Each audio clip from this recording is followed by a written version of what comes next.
열왕기상 오늘 이제 1장 1절에서 14절까지 교독하겠습니다.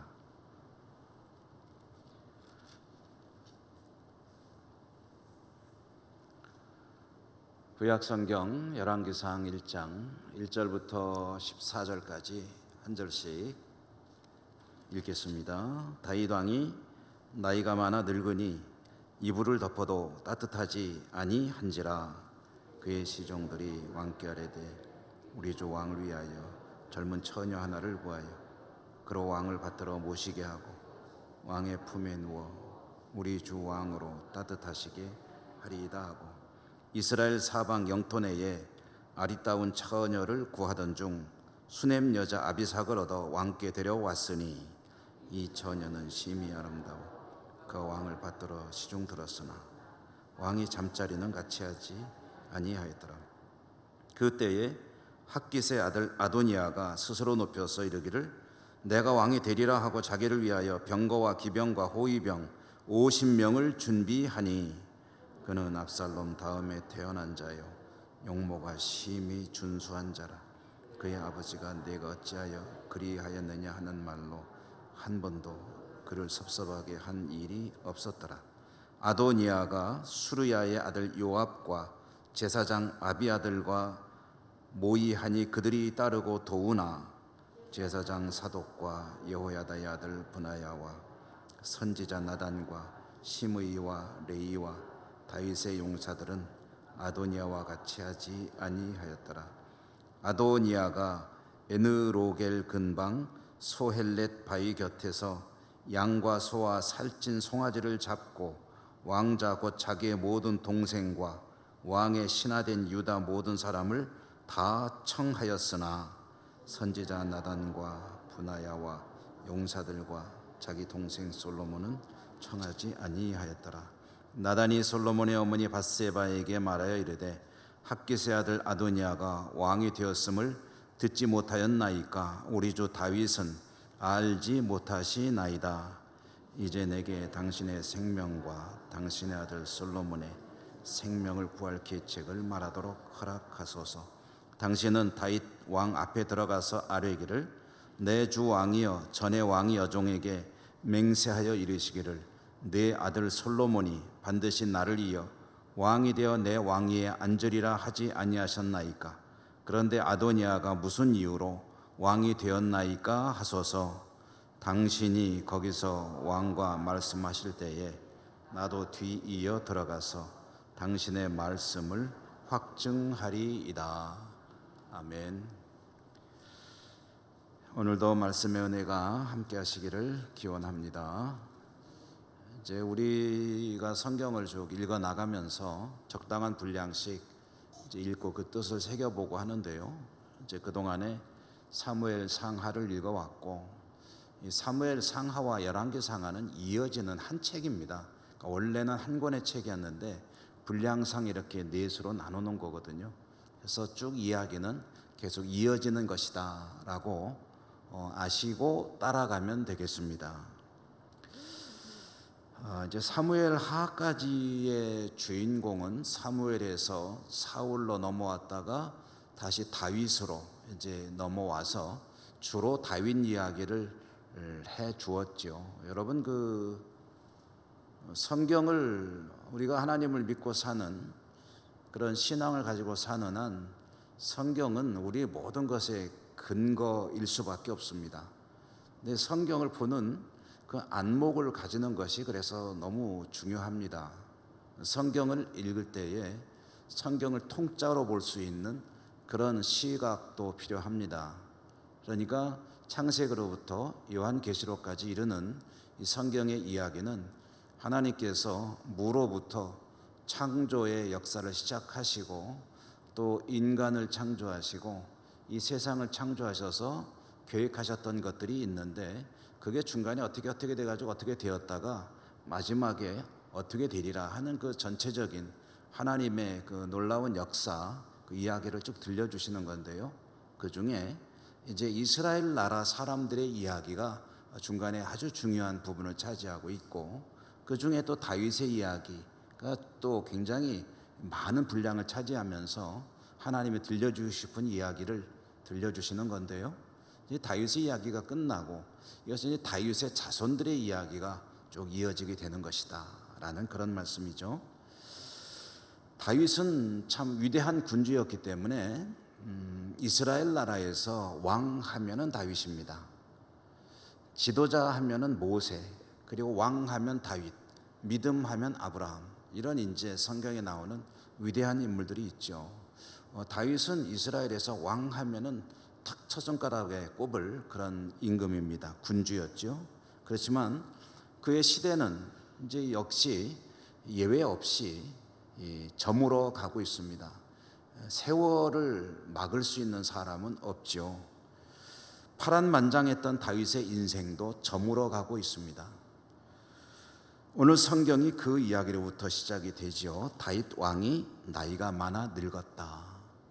나이가 많아 늙으면은 그런 그의 시대가 이제 끝나가는 겁니다. 끝나가는 시대를 끝나지 않으려고 욕심을 부리다 보면은 엉뚱한 일들을 이제 벌이게 되고요. 그래서 이제 문제가 생기곤 하죠. 다윗 왕이 나이가 많아 늙으니 이제 그의 시대가 끝난다는 것을 이제 보여주는 많은 변화의 이야기들이 있습니다. 이것도 이렇게 변하고 저것도 저렇게 변하는데, 특별히 성경이 들려주는 다윗이 늙어가고 그의 시대가 끝나가기 때문에 나타나는 변화, 그것을 보여주는데요. 그것은 그 상징적인 이야기가 한 여성의 이야기로 이제 들려지고 있습니다. 왕의 나이가 많아지니까 몸이 차가워졌다고 하죠. 몸이 차가워졌다는 얘기는 혈액순환이 잘 안 된다는 이야기죠. 젊었을 때야 그냥 심장이 힘차게 뛰어가지고 혈액이 또 혈관도 깨끗하기 때문에 잘 돌지만, 나이가 들어갈수록 혈관도 점점 이제 낡아가고, 그리고 굳어지고 심장도 약해지고 하면서 이제 혈액순환이 잘 안 되면 손발이 차가워지고 몸이 차가워지고 체온이 떨어지게 되고 그렇게 되는 거죠. 왕이 나이가 드니 몸이 차가워졌다 그러는데, 이제 어떤 성경학자들은 다윗이 왜 그랬을까 할 때 이때 질병이 있었다라고 추측을 합니다. 그래서 아마 뇌졸중이나 아니면 동맥경화나 그런 중풍이나 이런 것으로 고생을 하고 있었을 것이다 이렇게 추측을 하는데, 그것은 뭐 근거는 없는 이야기고 물론 그럴 수는 있었겠죠. 다윗의 건강이 많이 약해지고 있었다 하는 그런 이야기입니다. 시종들이 그 다윗의 약해지는 건강을 어떻게든 좀 회복시켜 보려고 생각한 방법이 있는데, 그게 뭐냐면 한 젊은 여성을 데려왔다. 한 젊은 여성을 데려와서 다윗을 이제 시중을 들도록 했다. 요즘 같으면은 참 민망한 이야기고, 뭐 실제로 공개적으로 있을 수는 없는 일이죠. 뭐 그런 일이 있는지는 모르겠지만 참 민망한 이야기인데, 고대에는 어찌 보면은 사실 굉장히 좀 자연스러운, 얼마든지 있을 수 있는 그런 일이었습니다. 나이가 많은 남성들 가운데 힘이 있고 권력이 있고 돈이 있고, 그래서 그럴 만한 어떤 여건이 되는 사람들은 젊은 여성들을 돈으로 사든지 아니면 권력으로 잡아오든지 어떻게든지 해서 이제 데리고 있으면서 자신의 젊음을 어떻게 찾아보려는 그런 시도들을 많이 했었습니다. 그런데 왕쯤 되었으니 어떻겠습니까? 뭐 안 시도해보는 방법이 없겠죠. 시종들은 수넴 출신의 아비삭이라고 하는 아름다운 처녀를 찾아내서 다윗 왕의 기력과 건강을 회복하기 위해서 뭔가 좀 도움이 될 수 있는 그런 방안을 찾아냈습니다. 시도해보는 거죠. 왕의 시중을 들게 하는데, 왕의 모든 것 24시간 곁에 있으면서 그를 시중을 들게 했다. 그런데 그 아비삭이라고 하는 아름다운 처녀의 시중을 받는 다윗의 반응이 어땠느냐 하고 보니까, 뭐 시중을 드는 것은 그랬지만 잠자리는 같이 안 했다라고 성경이 기록이 되어 있죠. 다른 시중은 받되 잠자리 시중은 기피했다라는 그런 뜻입니다. 다윗이 왜 그랬을까? 또 성경을 연구하는 이들은 이렇게 이해를 합니다. 다윗이 하나님 앞에 경건을 깨뜨리지 않기 위해서 어떤 여성과의 이런 접촉은 기피했다라고 보는데 그거는 제가 보기엔 무리한 해석입니다. 왜냐하면 오늘 이 성경이 전하려고 하는 것은 다윗이 젊은 여성까지도 이렇게 도외시할 정도로 늙었다는 이야기를 하는 거거든요. 그러려고 하는 거지 지금 다윗의 믿음 이야기를 하려는 게 아닙니다. 그러니까 여기서는 이제 다윗이 늙고 쇠약해졌다라는 이야기를 하는 거고요. 나이가 얼마쯤 됐을까 하고 계산을 해보니까 성경 다른 곳에 보면은 다윗이 30살의 왕위에 올라가지고 40년간 왕노로 됐다고 되어 있거든요. 그러니까 70세 아닙니까? 그러니까 70세쯤 되었거나 60세 말 또는 70 초반쯤의 나이였을 것이다. 요즘으로 보면은 청년입니다. 요즘에 60, 70이면 청년인데 고대 사회에서는 60, 70이면 비교적 그래도 장수한 편에 속합니다. 그리고 이제 이때쯤이면 아무리 아름다운 여성이라도 별 관심을 가지지 않는 것이 일반적인 그런 나이가 되는 거죠. 그러므로 이 여성 이야기가 왜 다윗의 모든 것이 변화되는 것을 보여주는 상징적인 이야기냐면 그런 세월이 흘렀다는 것도 보여주지만 세월이 흐르면서 다윗에게 아무런 그런 욕심이나 야망이나 이런 것도 없이 그저 정말 죄송한 표현이지만 힘없이 점점점 쇠약해져가는 한 노인에 불과했다라는 이야기를 들려주는 겁니다. 여러분 여성 이야기를 꺼낸 의도가 어디에 있느냐 하면은요 다윗이 과거에 여성들과의 관계가 어땠느냐 하는 것을 생각해 보면 알 수가 있습니다. 다윗의 일생에 가장 오점으로 남는 사건이 뭡니까? 밧세바 사건이잖아요. 자기 병사들은 다 목숨을 걸고 전쟁터 나가서 싸우고 있는데 자기는 왕궁에서 좀 쉬는 것까지야 뭐 얼마든지 있을 수 있죠. 왕이 뭐 매일 전쟁터에 나가야 되는 건 아니니까. 그렇지만 거기에서 어떤 여성을 보고 음욕을 품게 되고 음욕을 품는 것까지도 또 이해할 수 있습니다. 사람이기 때문에. 그랬는데 그 품은 음욕을 이루기 위해서 죄를 지었다는 그게 문제입니다. 그것도 다른 자기 부하 장수의 부인을 데려다가 간음을 하고 그리고 그 문제를 덮기 위해서 그 남편을 죽이고 결국은 그 여성을 데려다가 자기 와이프, 그 아내를 삼았거든요.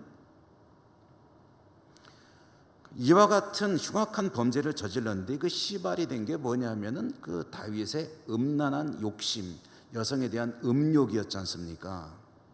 그리고 다윗은 밧세바 말고도 물론 정책적으로 그렇게 한 부분도 없지 않아 있겠지만 부인을 여럿 데리고 살았습니다. 왕들이 뭐 대개 그렇긴 했지만 다윗도 그랬다는 거죠. 밧세바만을 사랑해서 그런 것도 아니고 수많은 여성들을 거느리고 살았고 여성들에게서 또 많은 아이들이 출생했습니다. 그렇게 여성 편력이 만만치 않았던 다윗이 이제는 정말 아름다운 여성, 오늘 성경 4절에 보면 이 아비삭이 심히 아름다웠다라고 되어 있는데 이 심히라는 말은 이 아비삭이 굉장한 미녀였다는 소리입니다. 그러니까 굉장한 젊은 미녀를 데려다가 옆에다가 시중을 들게 해도 쳐다보지 않을 만큼 다윗이 늙었다라는 이야기고요. 이것이 이제 다윗의 인생은, 다윗의 시대는 끝났다는 것을 상징적으로 보여주는 그런 대목입니다. 자, 이렇게 시대가 변해가고 다윗에 있어서 모든 것이 변해가지만 이렇게 변해가는 속에서도 또 변하지 않는 것들이 있죠. 아무리 세상이 바뀌어도 안 바뀌는 게 있지 않습니까? 뭐가 안 바뀌는 것 같으세요? 저나 우리 성도님들 살아온 시간들을 좀 되돌아보면 10년 전, 20년 전, 30년 전, 40년 전, 한 50년 전, 한 60년 전까지 돌아보실 분들도 계시겠죠. 저는 한 60 가까이까지도 돌아볼 기억이 나요. 어렸을 때 제가 좀 기억들이 나는 게 있거든요. 그러면 돌아볼 수 있는 거죠. 그런데 그때하고 지금하고 비교해 보면 세상이 너무 많이 변했죠. 엄청나게 변했습니다. 이렇게 변하는 세상 속에서도 변하지 않는 것도 있다는 거예요. 모든 것은 변하지만 10년이면 강산이 변한다고 하는데 요즘엔 뭐 10년이 아니라 2년이면 변하는 것 같은데, 그와 같이 변하는 세상 속에서 변하지 않는 것이 있다. 그게 뭐냐 할 때 참 숭고한 가치들도 있지만은 인간의 욕심도 변하지 않는다. 인간이 가지고 있는 기본적인 욕망은 결코 그 시대에 따라 변하는 게 아니다. 여전히 자리 잡고 있다.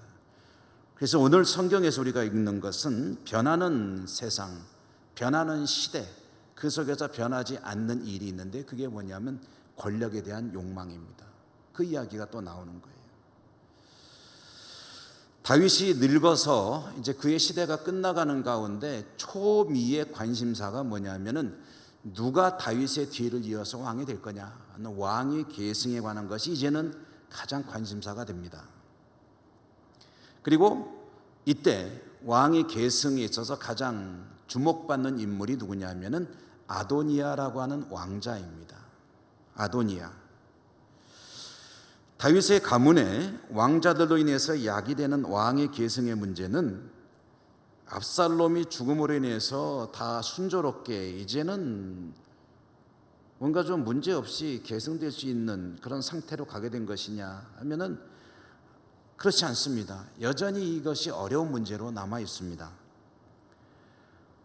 오늘 성경에 우리가 읽은 그 대목에 보면 아도니아가 등장하죠. 이제 압살롬은 죽었습니다. 압살롬은 죽었지만 새로운 압살롬이 또 등장하는 겁니다. 다윗의 셋째 아들인 아도니아, 원래는 넷째 아들입니다만은 둘째 아들은 이름은 나오는데 이 둘째 아들에 대한 얘기가 안 나와요. 태어났다는 얘기만 나오고, 그래서 그 아들은 아마 어려서 죽지 않았겠나라고 생각을 하는데요. 어쨌든 그래서 결과적으로 셋째 아들인 아도니아, 이 아도니아는 과거에도 왕자이기 때문에 왕위에 대한 욕심이 전혀 없다고는 할 수는 없겠지만, 왕에 대한 욕심이 있겠죠. 왕자니까. 그렇지만 자기 위로 자기가 넘볼 수 없는 형이 둘이나 있었거든요. 암논이라고 하는 장자도 있지. 그 다음에 모든 면에서 자기보다 훨씬 뛰어난 압살롬이라고 하는 형도 있지. 자기도 괜찮은 인물이지만 그러나 자기보다 더 뛰어난 형이 둘이나 있으니까 셋째 아들로서 아마 언감생심, 욕심은 나지만 그렇게 큰 뜻은 두지 않았겠느냐 하고 생각을 할 텐데요. 그런데 보니까 큰 형이 죽었죠. 둘째 형도 죽었죠. 그리고 이렇게 보니까 자기가 장자가 되어버린 거예요. 왕위 계승 세열 1위가 되어버렸습니다. 자기가 뭘 한 것도 아닌데 저절로 됐어요. 자, 그러면 여기서 우리가 궁금해집니다. 아도니아라고 하는 왕자 이야기가 나오는데 이 왕자는 어떤 아들일까? 다윗에게. 다윗의 아들들 이야기, 우리가 그동안 본 게 암논, 압살롬 이야기 봤죠. 그리고 세 번째로 나오는 게 아도니아 이야기거든요. 그런데 이 다윗의 이 자식 농사는 썩 신통치 못했습니다. 아주 엉망이었죠. 큰아들 암논은 이복 여동생을 성폭행하고, 그리고 참 그런 폐륜을 저지르다가 동생에게 칼로 찔려 죽었습니다. 둘째 아들은 형을 칼로 찔러 죽였을 뿐 아니라 아버지까지 죽이겠다고 하고 반란 일으켰다가 부하 장수에게 또한 창에 찔려 죽었습니다. 나무에 대롱대롱 매달려가지고. 그리고 아도니아 이야기가 나옵니다. 그러니까 첫째 아들, 둘째 아들 다 이 폐륜 아들이에요. 이 셋째 아들은 어땠을까? 이제 우리는 궁금해지죠. 사실 좀 마음이 조마조마합니다. 이 아들이라도 잘 낳았으면 좋았을 텐데 어떨까? 뭐 뒤를 알기 때문에 그렇지, 뒤 얘기를 모른다면 아이고 이 아도니아라는 아들은 그럼 어떨까? 이제 궁금하게 바라보게 되지요. 그런데 성경에 보니까요, 이 아도니아 이야기를 열왕기에서 꺼낼 때에 슬그머니 들려주는 이야기가 하나 있습니다. 흘려버리는 거죠. 그게 뭐냐면은 다윗의 자식 교육 이야기를 슬그머니 흘립니다. 뭐라고 되어 있느냐? 오늘 성경 6절에 보면은 뒷부분에 아도니아에 대해서 그 아버지 다윗은 어찌하여 그리했느냐라고 하는 말로 한 번도 그를 섭섭하게 한 일이 없었더라라고 합니다. 이것이 아도니아에 대한 아버지 다윗의 자세예요. 그러니까 뭐 아도니아에게만 그랬겠습니까? 다른 아들들도 키울 때 그랬던 모양입니다. 그러니까 아버지가 아들을 키울 때, 자녀를 키울 때 양육을 하기 위해서 때로는 훈계도 필요하고 체벌도 필요할 수도 있습니다. 종아리를 때릴 수도 있죠. 때로는 회초리 들고 꾸짖기도 하고 해야 되는 것인데 다윗은 그런 일이 한 번도 없었다는 거예요. 오늘 성경의 뜻이 그런 뜻입니다. 다윗은 아도니아에게 기분 나쁠 수 있는 말은 한 번도 한 적이 없더라. 이게 아도니아라는 아들을 키운 아버지 다윗의 기본 양육 방침입니다. 그렇게 키운 아도니아가 어떤 아들이 되는가? 이제 암논, 압살롬이 이어서 다윗의 아들 시리즈 3탄이 나오는 거예요. 그럼 아도니아는 어떤 아들이었느냐? 이제 그 뒤에 이제 이야기를 쭉 보게 되면 여러분 그 압살롬이 반란을 일으켰을 때 다윗을 도와서 반란을 진압한 다윗의 신하들이 있습니다. 부하들.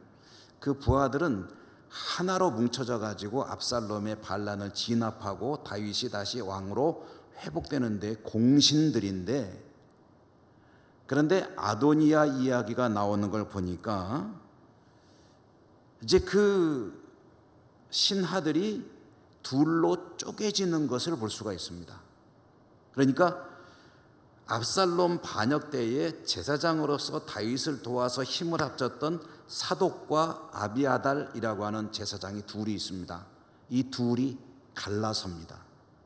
그리고 군부를 손아귀에 잡고 있는 대장군이라고 할 수 있는 요압은 그동안의 구후 세력을 상징하는 그러한 군부의 실권자라고 한다면 새롭게 부상하는 군부의 새로운 세력이 있습니다. 그게 누구냐면 브나야라고 하는 장군입니다. 이 요압과 브나야가 또 갈라서는 거예요. 그러니까 제사장이 갈라서고 군대를 손에 쥐고 있는 사람들이 갈라서고 신하들이 둘로 쪼개지는 거예요. 왜 쪼개졌느냐 하면은 아도니아라고 하는 왕자를 지지하는 세력과 이제는 누가 부상을 하고 있었냐면은 솔로몬이 부상을 하고 있었습니다. 그러니까 이제 이 다윗이 늙어서 정말 이제 왕위를 물려주지 않으면 안 될 때가 되었을 때에는 왕권 경쟁을 하는 왕자는 여럿이 있었겠지만 그 중에 결국은 누구의 대결로 압축이 되냐면은 이 아도니아와 솔로몬의 대결로 압축이 되었는데, 그런데 신하들이 어떤 신하들은 이제 아도니아를 지지하고 어떤 신하들은 이제 솔로몬을 지지하고 있더라라는 이야기입니다. 아도니아라는 아들이 어떤 아들이었느냐라는 이야기가 제법 이제 많이 그 서술이 되고 있는데요. 아도니아는 어떠냐니까 첫째로 보면은 인물이 또 굉장히 좋았다 그래요. 인물이 좋았다. 인물이 좋았다라고 하면은 참 긴장이 됩니다. 왜냐하면 여러분 보십시오. 사울도 인물이 좋았습니다. 압살롬도 인물이 좋았습니다. 물론 다윗도 인물이 좋았죠. 다 인물이 좋았는데 인물이 좋은 것이 그 사람의 생애에 어떤 영향을 미치느냐 하는 것은 상반되게 나타납니다. 다윗도 인물이 좋았고 사울과 압살롬도 인물이 좋았는데, 근데 이 사람들의 인생이 갈라지게 되는데 갈라지게 하는 그 원인이 뭐냐면 인물이 좋다는 공통점은 그렇게 중요한 게 아니에요. 믿음에 있어서는 천양지차를 보이고 있다. 다 인물이 좋은 사람들이기 때문에 멋진 인생을 살 수 있을 것 같지만은 사울과 압살롬의 인생이 비극적인 것이었다고 한다면 그래도 다윗은 왕까지 되고 그리고 하나님의 은혜 가운데 살아가는 인생을 살았다.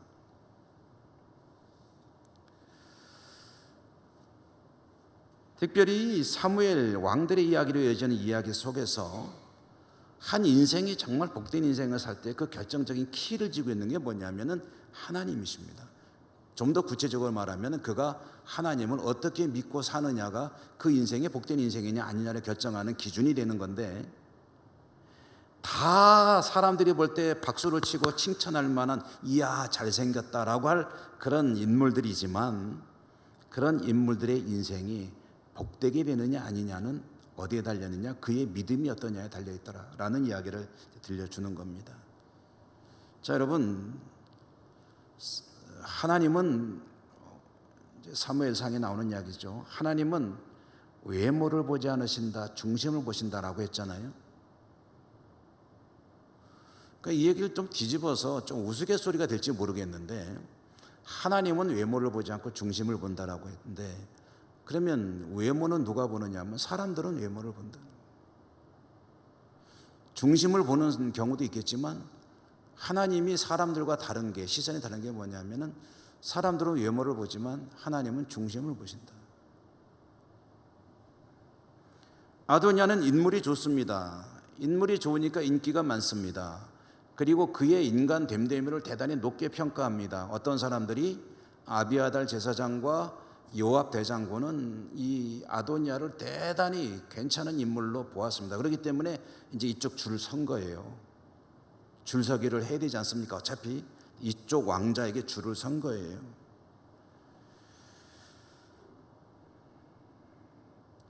그렇지만 하나님께서 이 모든 것을 결정하실 터인데, 하나님이 보시는 것은 그의 외모가 아니고 중심이라고 했잖아요. 솔로몬도 인물이 좋았겠죠.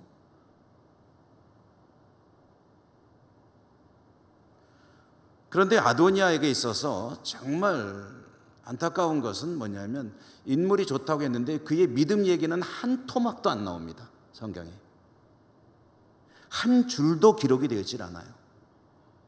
아도니아의 믿음의 이야기는 하나도 안 나오죠. 솔로몬도 나중에 엉망이 되긴 했지만 그래도 하나님께 나가서 이렇게 했다 저렇게 했다 이런 얘기들이 나오잖아요. 아도니아는 아예 그런 얘기가 없어요. 그의 관심은 오직 어디 있냐면은 왕 되는 일에만 있습니다. 가만히 있어도 왕이 될 확률이 높은 사람이지만, 이때는 이미 솔로몬이 부상하고 있었기 때문에 경쟁의식을 느꼈는지 인물 좋은 아도니아는 왠지 사울과 압살롬의 길을 따라가지 않겠느냐 하는 그런 불안한 생각이 듭니다. 중심을 보시는 하나님은 아시는 거죠. 겉으로 번지르르한 것은 그의 인생에 별로 의미가 없습니다. 여러분, 이 이야기를 조금만 더 하고 넘어갔으면 하는데요, 누군가가 나의 어떤 겉으로 드러나는 것들 때문에 좋게 이야기를 한다면은 그것에 대해서 뭐 그렇게 의미를 부여할 필요 없습니다. 사람의 평가는 외모를 보는 것이기 때문에 드러나는 것밖에 모르고 또 정확하지도 않습니다. 느낌대로 이야기할 뿐입니다. 뭐 예를 들어서 누구 예를 들기가 좀 그러니까 저를 예를 들어서 한번 얘기를 해보겠습니다. 이거는 진짜가 사실이 아니라 이제 그렇다고 만약에 한다면, 예를 들어서 어떤 분들이 저를 보고 잘생겼다고, 죄송합니다, 이제 진짜 아니고 이제 가짜로 잘생겼다고, 그리고 목소리 좋다고, 노래 잘 부른다고, 그리고 뭐 예를 들어서 또 설교를 잘한다고, 목회를 잘한다고, 저 목사님 참 좋아. 혹시 그런 말 할 때 그런 말에 현혹될 필요가 없습니다. 저도 안 그러려고 노력합니다. 죄송하지만 은혜 많이 받았습니다 해도 저는 그냥 네 감사합니다라고 인사를 하지, 정말 내가 설교가 오늘 끝내줬나 보다 이렇게 생각하지 않습니다. 그냥 이분에게 필요한 말씀이었나 보다, 내가 설교를 기가 막히게 잘했기 때문에가 아니라 하나님께서 이분에게 감동하셨나 보다, 이 정도로 생각해야지, 내가 뭔가 대단한 거 한 것처럼 생각하면은 그렇게 생각해서도 안 되고. 여러분, 우리에게 중요한 것은 사람들의 평가가 아닙니다. 하나님이 어떻게 보시느냐 하는 게 중요한 거죠. 하나님은 중심을 보신단 말이에요.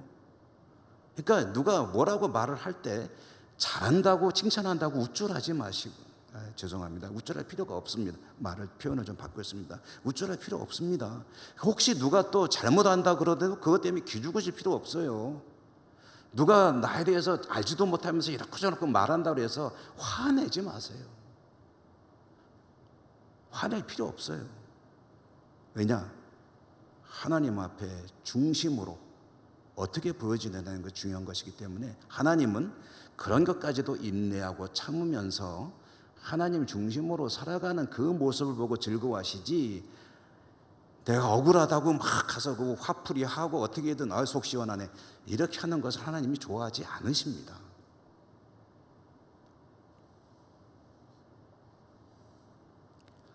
자, 다윗의 이야기 계속하죠. 다윗의 신하들은 이렇게 왕자들을 따라 줄 서다 보니까 둘로 쪼개진 거예요.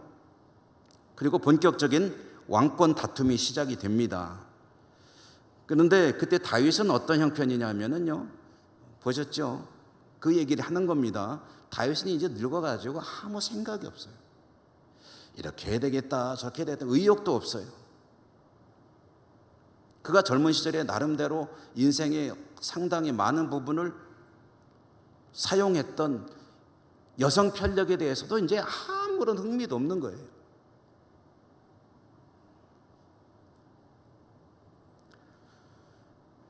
다만 마지막으로 손가락질은 해야죠. 너 왕해라 하고 이제 지명은 이제 선대왕이기 때문에 하는 그 역할만 남아 있는 겁니다.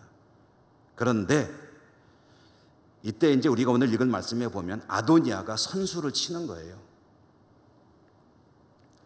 아도니아는 압살롬과 같이 악한 그런 행위를 한 것은 아니지만 왕의 자리를 아버지의 뜻에 상관없이 내가 차지해야 되겠다라고 덤벼든 것으로 보면은 똑같습니다.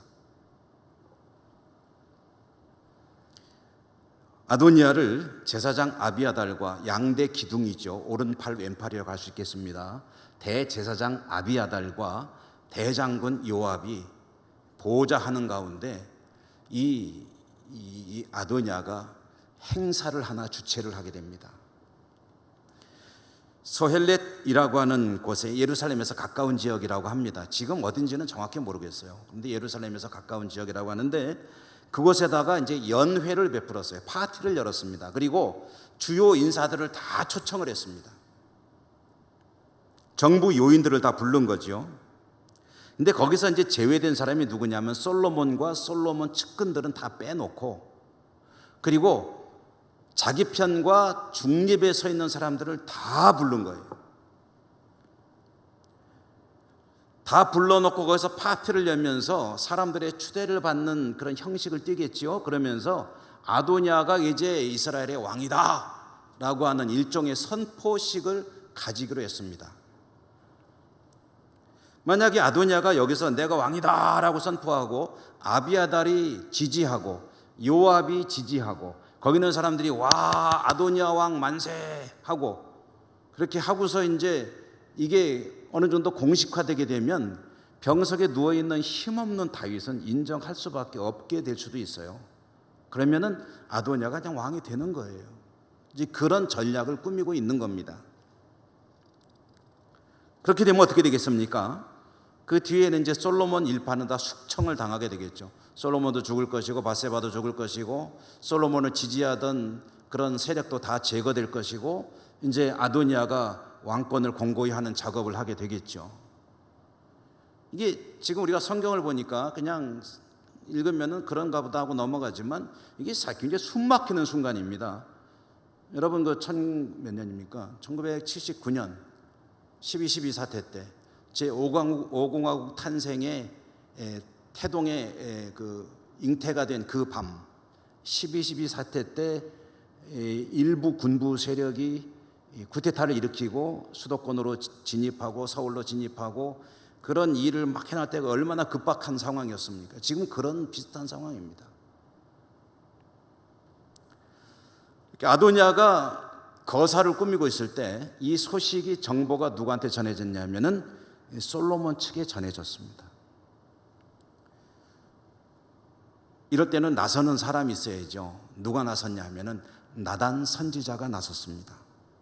다급한 상황입니다. 나단은 이 모든 것을 다 예측을 하죠. 이렇게 된다. 큰일 났다. 왜냐하면 나단은 솔로몬 지지자거든요. 그래서 나단이 밧세바를 찾아갑니다. 밧세바를 찾아가서 이보시오, 지금 뭐 하고 있는 거냐고. 지금 여기로 가만히 앉았으면 어떡하냐고. 아도니아가 왕 선포하고 거기서 즉위하고 다윗 왕김이 추가 인정 추인해버리면 상황은 끝나는 건데 지금 여기 앉아서 뭐 하고 있냐고. 빨리 들어가서 다윗 왕에게 솔로몬에게 왕위를 계승한다는 그런 선포를 해달라고 요청을 해라. 당신이 먼저 가서 운을 띄워라. 그럼 내가 들어가서 옆에서 도와줄게 하고서 이제 밧세바를 들여보내는 겁니다. 여기서 한 가지 좀 이렇게 우리가 생각해 보고 싶은 것은, 나단은 이 선지자인데 이 선지자가 이렇게 정치에 깊이 관여하는 것이 옳은 일이냐? 별로 보기 좋은 건 아니죠. 그렇지만 한 가지 그 이유를 찾아본다면, 나단은 하나님의 말씀을 받는 자이기 때문에 뭘 알고 있냐면은 하나님의 뜻은 솔로몬에게 있다는 것을 아는 거죠. 그렇기 때문에 아마 이렇게 행동을 했을 수도 있겠다 하고 추리를 해 봅니다. 솔로몬의 이름을 여디디야라고 불렀거든요. 여디디야라는 이름이 또 있었습니다. 솔로몬이라는 이름 말고. 솔로몬은 평화, 샬롬에서 나온 말이고, 여디디야라는 말은 여디디야, 하나님이 사랑하시는 사람이라는 뜻입니다. 솔로몬. 그렇기 때문에 나단 선지자는 알아요. 다윗의 뒤를 이을 사람은 솔로몬이다. 그런데 지금 저기도 저런 일이 벌어지고 있으니까 아이고 이거 가만히 있으면 안 되겠다 하고 이제 밧세바 찾아간 거고요. 밧세바가 이제 나단이 시키는 대로 다윗에게 가서 왕이시여 하고 이제 눈물로 호소를 하죠. 전에 솔로몬에게 왕위를 물려준다고 하지 않았습니까? 지금 아도니아가 밖에서 저러고 있는데 만약에 진짜 이렇게 해서 왕이 되면 나하고 솔로몬은 죽은 목숨입니다. 왕이시여 어찌 이럴 수가 있습니까? 하고서 이제 매달리니까 다윗이 그때 이제 다 늙어서 기력도 없고 아무것도 없지만은 그때 힘이 좀 났나 봐요. 일어났어요. 일어나가지고 내가 솔로몬에게 내 왕위를 계승하노라 하고 선포를 하고, 그건 이제 다 진행을 절차를 밟도록 이제 지시를 하는 거예요. 그래서 다윗이 그렇게 선포를 하게 되고, 그 다음에 이제 솔로몬 지지자인 나단, 그리고 제사장 사독, 그리고 군부를 움직이는 브나야, 이 사람들이 주축이 돼가지고 이 사람들이 이제 기혼셈이라고 하는 예루살렘 계곡 기드론 골짜기 쪽으로 나가는, 동쪽으로 나가는 보면 그 샘이 있거든요. 유서 깊은 샘입니다. 그 기혼셈에 가서 다윗 임금이 솔로몬 왕자에게 왕위를 계승하였다라고 선포하고 그 자리에서 즉위식을 가져버리는 거예요. 이렇게 되면 정통성이 이제 솔로몬에게로 가는 거죠. 우리가 오늘 읽은 말씀은 이제 그 뒤까지는 다 안 읽었는데요. 그 뒤에 나오는 내용이 이제 그 이야기입니다. 자, 여러분, 여기서 우리가 이제 상황을 한번 정리해 보죠. 이제 오늘 말씀이 전개되는 이야기는, 스토리는 어디까지냐면은 다윗 임금이 솔로몬에게 내가 솔로몬을 내 뒤를 이을 임금으로 이제 말하자면 지명한다 하고서 왕위를 계승한다는 의사를 밝혔고, 기온셈에 가서 그거를 선포했는데 온 백성들에게 선포를 했습니다. 요즘으로 치면 이제 방송 탄 거예요. 그래가지고 쫙 이제 퍼져나가는 그런 공식적인 행사가 있었는데, 자, 이것은 이제 공식적인 그런 행사이고, 지금 만만치 않은 세력이 거기서 얼마 떨어지지 않은 곳에 아도니아를 중심으로 요압 장군도 있고 군대도 있습니다. 이 사람들이 또 따로 이제 뭉쳐 있는 거예요. 그럼 이제 여기서 어떤 일이 발생할 것이냐 하는 것이 이제 일촉즉발의 상황입니다. 말하자면 내전이 벌어질 수도 있고 어떻게 될지 모르는 그런 상황 가운데 오늘 말씀은 여기까지만 드리고요. 그 뒤에 이어지는 이야기는 다음 수요일에 우리가 함께 보도록 하겠습니다. 오늘 들려주시는 이 이야기 속에 하나님께서 우리에게 주시는 음성이 여러분에게 들려오셨기를 바라고요. 우리 하나님께서 역사하시는 이 스토리 어떻게 전개되는지 우리가 기대를 갖고 계속해서 읽어나갈 수 있기를 원합니다. 기도하겠습니다. 하나님께서는 이스라엘 왕들의 이야기를 통해서 오늘 이 시대를 살아가는 우리들에게 또 하나님의 음성을 들려주십니다. 오늘도 아도니아 이야기, 솔로몬의 이야기, 다윗의 이야기를 듣던 중에 우리를 향한 하나님의 말씀도 함께 들었습니다. 잘 듣고 기억하고 실천하고 하나님의 영광 위에 살아가는 저희들 삶이 되게 하여 주시옵소서. 예수님 이름으로 감사하고 기도 올리옵나이다. 아멘.